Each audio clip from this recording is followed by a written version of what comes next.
I think this is the best paracord survival bracelet, period.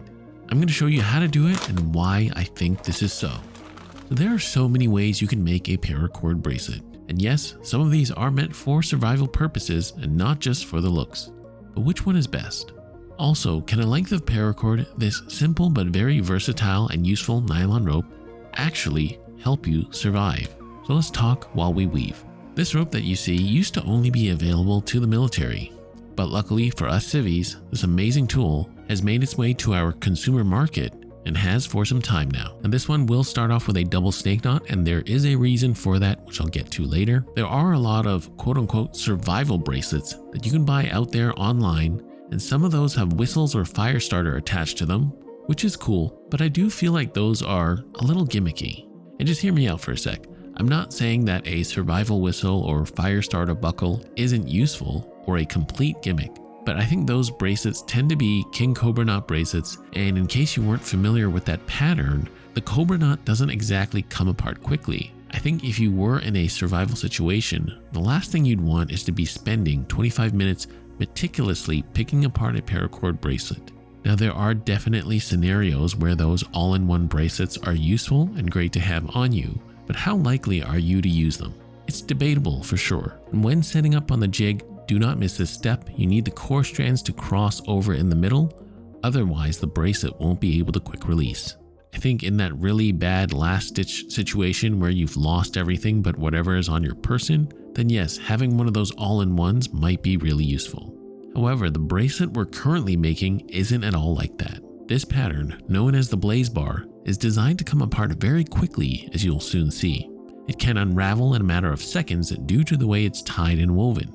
Getting back to the survival part though, while the idea of having a paracord bracelet on your wrist when you're stuck out somewhere in the wilderness to survive sounds like a great thing to have to depend on, I think the likelihood of it actually happening though, well, just isn't. Unless you made some really bad decisions and experienced a series of unfortunate events to the point where you are literally up poop creek without a paddle. I think where a paracord survival bracelet really shines is in its utility, because after all, it is a tool, and the best kind of tool is one that you can use readily and easily. So what I'm really trying to say is that perhaps having a paracord bracelet that stores the largest amount of rope on your wrist that is very easily and quickly accessible might be better for survival and utility than what you see advertised by, Bear Grylls or something on the internet. By the way, is that guy still relevant? Anyhow, as you saw earlier, from the paracord amount, this blaze bar can hold anywhere from 14 to 15 feet of paracord on your wrist.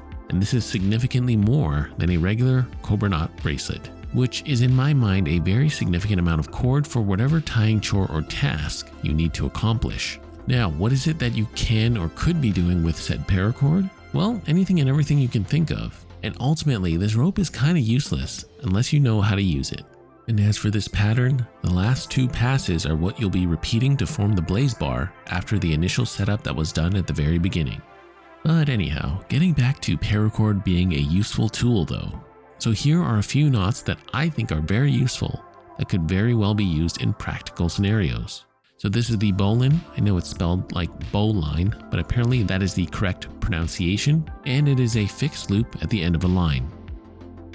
This is the noose knot, which is a loop that can cinch closed, great for a snare if you ever need to catch some small game or if you need a snack in the woods. This constrictor knot is great for closing the top of sacks or just tying together a bunch of sticks or long objects.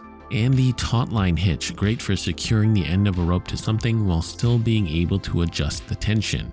So those are just a few examples, there are plenty more though.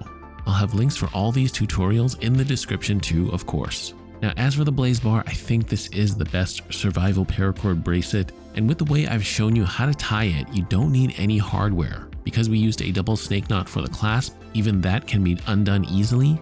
And if you plan on using this paracord rope while you're out camping or bushcrafting, I would suggest a high vis color like this orange, simply because it won't get lost and it'll always be visible. With this blaze bar pattern, you're simply going to weave all the way until you reach the two bottom loops. And when finishing this bracelet, you can either tuck the cords underneath the blaze bar weave or just snip and melt them where they are. However, I wouldn't press down on the ends because I want them not to stick to the bracelet when it is unraveling. Just melt it a bit and let it mushroom out a little. I also just wanted to reiterate that I don't think those all-in-one bracelets aren't useful. I just think you're more likely to take apart and use something like this than one of those. Different scenarios for sure. Also, some of those quote-unquote survival bracelets like the one Bear Grylls used to sell is quite honestly downright horrible. And something like this is way better. These are just some of my personal thoughts and ideas, and I am in no way the most qualified to talk about survival, and there are plenty of you out there that know more than me. So I'd love to know what you all think. And when it comes to quickly releasing this bracelet, you just pull on that double snake knot, it all comes apart, and it's ready to go.